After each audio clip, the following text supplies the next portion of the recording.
O assunto espanta muitos, mas precisa sim ser discutido. São as DSTs, ou melhor, as doenças sexualmente transmissíveis. Afinal, quais os tipos mais comuns e que sinais que o corpo dá de que algo não vai bem? Esse é o assunto de hoje do quadro Saúde da Mulher.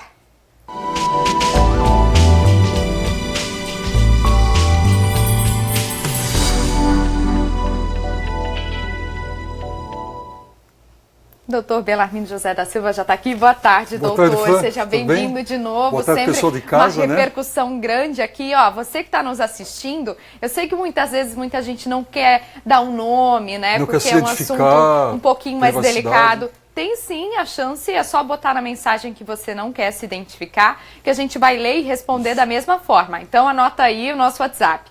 98871-9831, ou então pode mandar no Facebook, na nossa transmissão ao vivo, até já dá um oi quem estiver assistindo aí, tá bom? Estamos aguardando, hein? Estamos aguardando porque essa interação é importante, viu? E já vamos começar com os tipos mais comuns, né? O doutor mandou para mim uma lista, né, de doenças obrigatoriamente de transmissão sexual. O que seria obrigatoriamente? Obrigatoriamente assim, ó. Primeiro, o que é doença sexualmente transmissível? É aquela que é necessariamente transmitida pelo ato sexual. Mas muitas delas não necessariamente o são. Por exemplo, então tem as obrigatoriamente, eventualmente e frequentemente. Quais que, se você tiver, você sabe que foi pego através do contato sexual? A gonorreia. Vamos botar a lista aqui, obrigatoriamente. Obrigatoriamente. Então. Sífilis, gonorreia, HPV e clamídia. A sífilis, ela deve ser diagnosticada logo no início, porque ela tem 3 fases, primária, secundária e terciária. Ela pode afetar até a parte cerebral, tem a sífilis que acomete o cérebro. A gonorreia, ela é uma doença que, tanto para o homem quanto para a mulher, ela é de mais fácil diagnóstico, porque há uma secreção ginecológica na mulher e uma secreção peniana no homem. Ambos no início, porque se não fizer o diagnóstico no início, vai se tornando uma transmissão crônica. E como é que é essa secreção?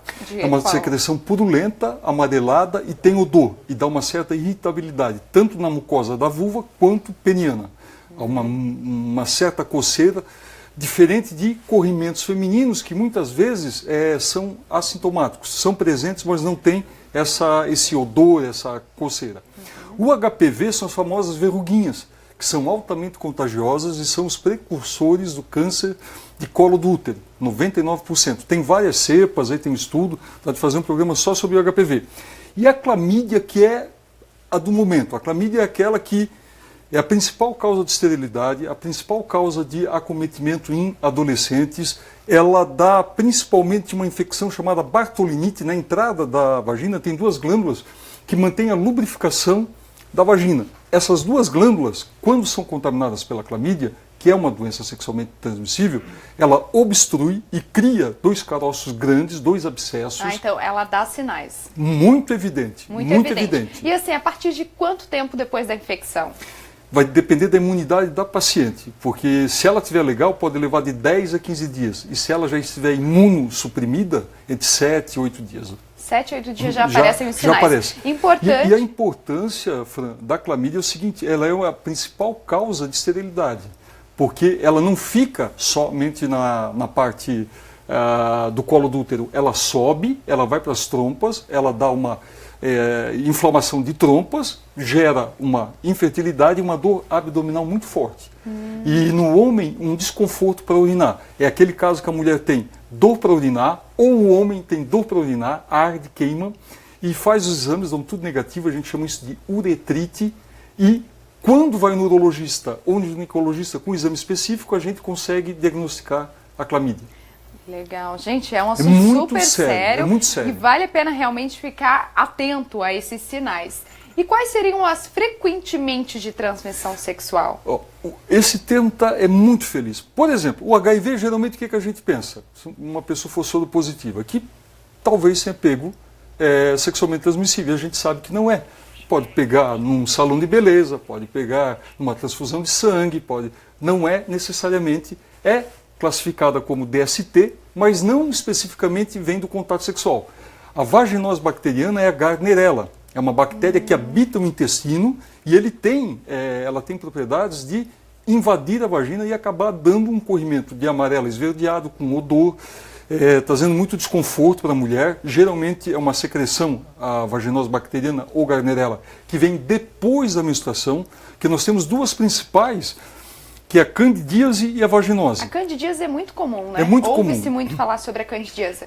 Vamos criar um paralelo entre as duas. A candidíase, ela é pré-menstrual, dá uma semana antes da menstruação, ela é branca, ela coça, dá escarificação externa, a mulher sente muita coceira, e menstruou, passa.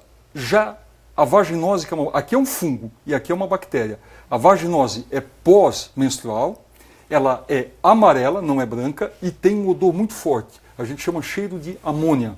A mulher mesmo, ela fica incomodada com o odor que a secreção tem. Ô doutor, mas por que você colocou aqui frequentemente? Porque no caso da candidíase ou vaginose, podem ter outras causas, além do ato sexual? Por exemplo, uma criança que a mãe não consegue trocar a fralda diariamente, ela está com 2, 3 filhos a fazer de casa, a cândida habita o intestino, a Gardnerella habita o intestino. Ela pode migrar do ânus da menina e ir para a vagina. Então não significa que seja exclusivamente.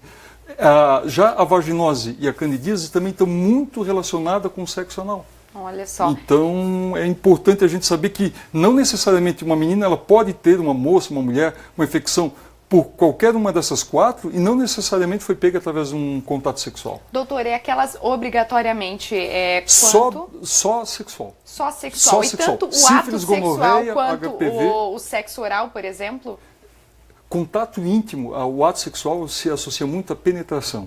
Não, o ato íntimo pode ser o sexo oral, as mais modalidades onde haja secreção, haja erotismo e haja envolvimento dos corpos. Olha só.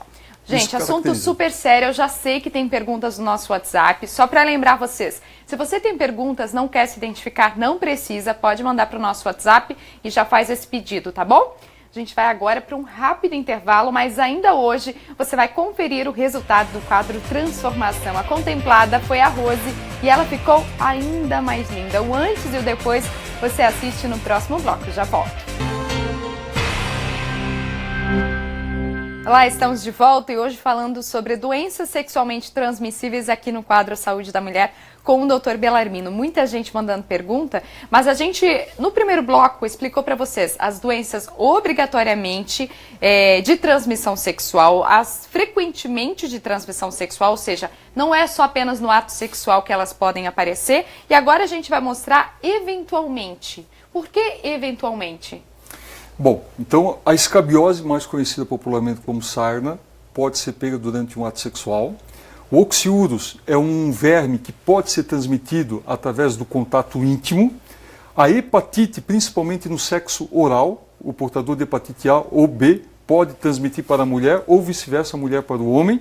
E a tuberculose por causa de secreções. O agente que ocasiona a tuberculose fica na saliva. Então, ele pode-se ter tuberculose sem ser por via respiratória, e sim por via sexual. Olha só. E a gente tem pergunta já no nosso WhatsApp. Vamos botar na tela? Vamos lá. Muita gente participando.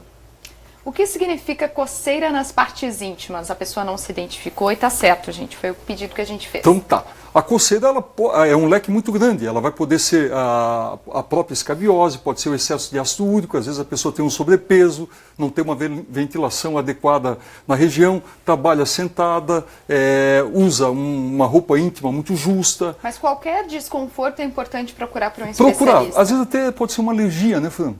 Temos que considerar até isso. Então é uma pergunta muito ampla. Muito ampla. HPV tem cura? HPV não tem cura. O HPV, uma vez tendo, a gente tem como monitorar. É fazer as vacinas, que reduzem muito. Ele tem cura? Bom, ele não tem cura. Porque é o seguinte, tem como preveni-lo. Se a menina que não tem vida sexual ativa tomar as 3 doses do HPV, ela não vai desenvolver nunca o HPV. Mas a mulher que já tem o HPV, ela vai ser portadora a vida toda. Às vezes ela vai ter crise, outras vezes não. Mas tomando as 3 doses da vacina, as crises consegue ter uma vida normal. As crises praticamente zero. Ah, que bom. Vamos lá então, a Josiane mandou. Tem uma dor que parece cólica após ter relação sexual com meu marido. Pode ser alguma doença? Obrigada pela participação. Boa tarde, Josiane. Obrigado pela pergunta. durante ou após a relação é principalmente endometriose. O que é endometriose? São focos de menstruação fora do útero e eles criam algumas aderências. Então, durante o coito, o pênis bate no útero e mexe com toda a estrutura pélvica. Aquelas ligações que existem entre o período inflamatório da endometriose pode fazer com que dê dor durante e imediatamente após a relação. E a última pergunta, então, para a gente finalizar aqui. Essas doenças podem passar na amamentação? Já vi que pode acontecer. Pode. Por isso que durante o pré-natal tem que ser muito bem acompanhado, tem que ser muito bem visto, porque uma vez tendo a patologia, existem alguns termos paliativos, alguns medicamentos paliativos, que minimizam os efeitos para não transferir depois na amamentação. E olha só, muita gente então, mandando pergunta, então vamos continuar, gente. Vamos continuar, porque o pessoal está participando. Estamos aqui para servir. Ver qual a pergunta que ela está organizando. Muita gente está mandando, é o que a gente falou. Não precisa se identificar, tá? Pode mandar para o nosso fazer uma WhatsApp. se você me permitir. Assim, sempre que você que está em casa, você que está nos assistindo, a mulher chegar em casa com a receita, geralmente é a mulher que vai no ginecologista e apresenta para o marido que tem que fazer o tratamento.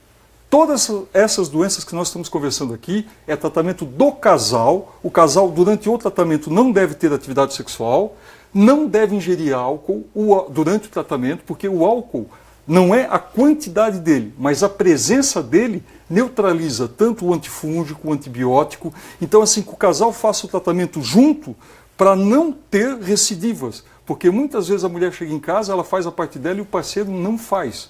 Ou toma o medicamento, se bobear ainda com uma cervejinha. Não vai fazer efeito. É importante, então, com tratamento certeza. do casal. Dos dois, Dos dois. Então vamos ver se tem mais um WhatsApp aqui pra gente. Se não, vamos continuar. Nos bastidores a gente estava conversando sobre dessas doenças que a gente apresentou, se os sintomas eles aparecem já de pronto, em 10 dias, em 20 dias, ou eles podem aparecer depois de anos? A clamídia vai poder levar anos. O HIV vai poder depender de uma queda de imunidade, a hepatite também vai depender de uma série de fatores. Tudo vai estar associado com a imunidade do paciente. Se ele tiver com uma imunidade boa, vai demorar a aparecer. Se ele tiver uma queda de imunidade, pode aparecer subitamente. Mas essa demora no diagnóstico, ela pode ocasionar algum problema? Muito. No caso, por exemplo, da HIV, a pessoa descobre 2 anos depois da contração da doença, né? Certo. Então pode ocasionar algum problema? Muito. Todo diagnóstico, quanto mais cedo feito precocemente, muito mais resultado profícuo nós vamos ter. Eu vou dar um exemplo, por exemplo, da sífilis. A sífilis dá um cancro, dá uma feridinha em cima da cabecinha do pênis, uma feridinha. Se o cara deixar aquilo ali, é o primeiro estágio, sífilis tipo 1. Se ele não procurar o urologista, vai ter o 2 que ela vai se alojar pelo corpo. No 3, ela ataca a parte cerebral. Então, daí a importância de nós termos esse diagnóstico precoce, porque são evolutivos. A gonorreia é a mesma coisa, ela dá uma secreção, um corrimentozinho, a clamídia idem, e passa um batido e futuramente vai poder estar ocasionando a esterilidade, problema cirúrgico, tem que abrir, muitas vezes tem que retirar órgãos pela inflamação crônica. E é preciso ser feito um exame específico ou no exame de rotina, de sangue, já é diagnosticado? Ótima pergunta. É interessante sempre que a paciente peça ao seu médico que inclua na requisição, quando ela teve algum ato de risco, alguma coisa do tipo, para pedir uma requisição específica para doenças sexualmente transmissíveis, que nós temos um protocolo onde ela faz o hemograma, a glicose, o colesterol, o triglicerídeos, toda aquela bateria, mais o HIV, o HPV, a hepatite B, a hepatite A, então tem que ser solicitado. Obviamente que meus colegas, quando sabem do caso, eles vão pedir, mas nem sempre a gente sabe do comportamento humano. Então, muitas vezes é bom se manifestar. Bom que o próprio paciente se manifeste e diga, doutor, eu gostaria de fazer um exame completo. A gente já vai entender o que é. Legal. Então vamos para a pergunta. Tem mais gente mandando pergunta para a gente? Vamos dar uma olhadinha no nosso WhatsApp. Doutor Belarmino, menina moça com corrimento amarelado, pode acontecer? Qual que é o motivo? Eu não quero me identificar para não expor minha filha. Tá certo, Oi, gente. Querida. Obrigada pela participação. É aquilo que eu estava falando com a Fran há pouco. Pode sim, porque às vezes na higiene íntima dela, ela está tocando papel higiênico na região anal e está levando para a vulva e está contaminando. E as fezes são a principal causa de corrimento em meninas. E é corrimento amarelo, com odor. Muitas vezes tem que levar no ginecologista, a gente coleta com um cotonete externamente, manda para o laboratório e é feito o tratamento só via oral. Tá? Tá aí uma explicação interessante sobre a questão ao se limpar realmente, né? Que as mães Muito possam importante. orientar as filhas, Sempre porque é de uma frente coisa bem para importante. trás. De frente para trás. As primeiras vezes que a menina está tendo autonomia, é bom a mãe ir no banheiro e ver como é que ela está fazendo, se secando. Para não ter nenhum problema. Vamos Isso. então mais essa pergunta. Tem um corrimento que se torna algo pastoso na calcinha. Isso pode ser algo sexualmente transmissível? Novamente, todo mundo muito preocupado com essa questão do corrimento, doutor.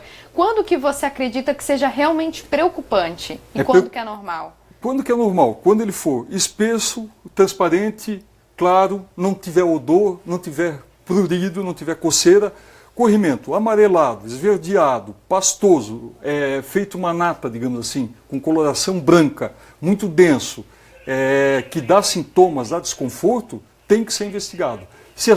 Porque muitas vezes pode ser só muco, o corpo ele se limpa, a gente sua, transpira, tem uma série de processos fisiológicos. Mas todo e qualquer corrimento é importante ficar de olho. Mas no caso, às vezes, é um muco. O muco ele é transparente, sendo clarinho, não tendo odor. Esse corrimento, ele é normal? É normal. Mostra que a mulher está tendo as funções fisiológicas dentro da normalidade.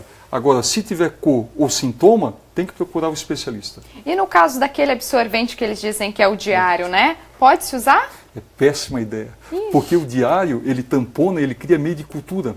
A temperatura corpórea geralmente é em torno de 37, 38 graus. Quando a mulher coloca um absorvente de uso diário, ela aumenta de 4 a 5 graus a temperatura no períneo.